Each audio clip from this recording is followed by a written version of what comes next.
तो बच्चों, so the question is, does the escape speed of a body from the earth depend on the mass of the body, the location from it where it is projected, the direction of projection, the height of the location from where the body is launched? तो escape velocity अर्थ के लिए जो होती है वो रहती है root ji 2gme upon are. अब इसके अंदर कहीं पे भी मास ऑफ द बॉडी नहीं आ रहा है, क्योंकि जो मास यहाँ पे आ रहा है वो अर्थ का मास आ रहा है। तो पार्ट ए का आंसर हमारा हो जाएगा नो।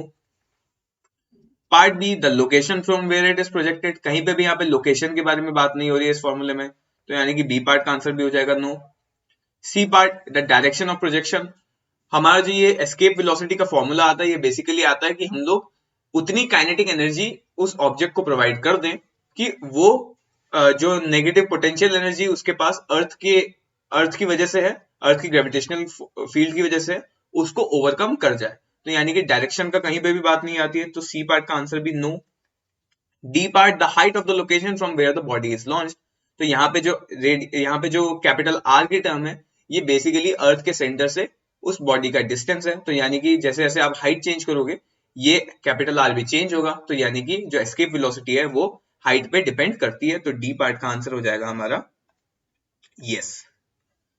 तो हमारे जो फाइनल आंसर्स रहेंगे no, no, no and yes. तो I hope you understood this question well and all the best.